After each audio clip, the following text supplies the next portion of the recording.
BJP বিরোধী জোট ইন্ডিয়ার শনিবারের ভার্চুয়াল বৈঠক থেকে চেয়ারপারসন করা হলো কংগ্রেস সভাপতি মল্লিকার্জুন খার্গেকে। শনিবারের অন্যতম আলোচ্য বিষয় ছিল একজনকে আহ্বায়ক বা চেয়ারপারসন ঠিক করা।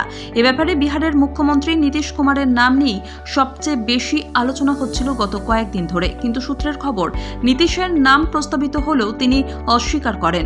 শেষ পর্যন্ত কংগ্রেস সভাপতি খার্গেকেই চেয়ারপারসন করল ইন্ডিয়া।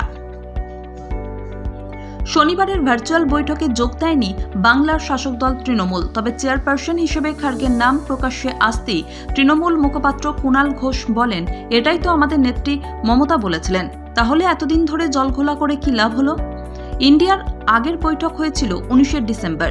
যদিও সেই বৈঠক ছিল মুখোমুখি। সেখানে মমতা প্রস্তাব দিয়েছিলেন খার্গেকে বিরোধীদের প্রধানমন্ত্রী পদপ্রার্থী হিসেবে ঘোষণা করা হোক। মমতার প্রস্তাবে সম্মতি দিয়েছিলেন আম আদমি পার্টির প্রধান তথা দিল্লির মুখ্যমন্ত্রী অরবিন্দ কেজরিওয়ালও।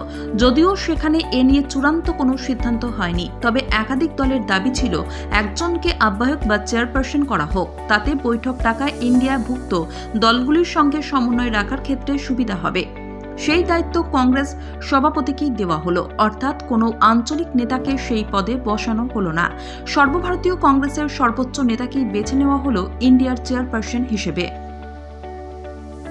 শুক্রবার সন্ধ্যায় জানা যায় ইন্ডিয়ার ভার্চুয়াল বৈঠক হবে শনিবার রাতে। তৃণমূলের পক্ষ থেকে জানিয়ে দেওয়া হয় মমতা বন্দ্যোপাধ্যায় বৈঠকে যোগ দেবেন না, কারণ আগাম বৈঠকের কথা জানানো হয়নি।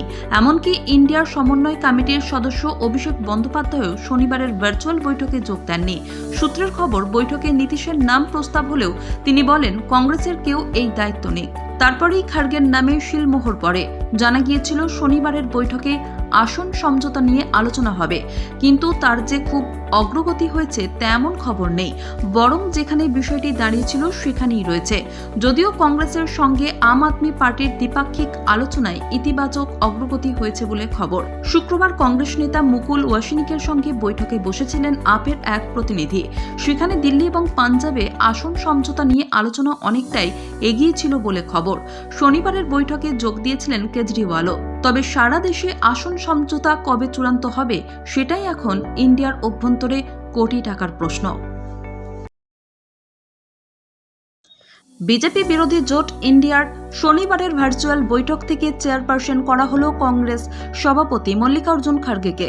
শনিবারের অন্যতম আলোচ্য বিষয় ছিল একজনকে আহ্বায়ক বা চেয়ারপারসন ঠিক করা। এ ব্যাপারে বিহারের মুখ্যমন্ত্রী নীতিশ কুমারের নাম নিয়েই সবচেয়ে বেশি আলোচনা হচ্ছিল গত কয়েকদিন ধরে। কিন্তু সূত্রের খবর, নীতিশের নাম প্রস্তাবিত হলেও তিনি অস্বীকার করেন। শেষ পর্যন্ত কংগ্রেস সভাপতি খার্গেকেই চেয়ারপারসন করল ইন্ডিয়া।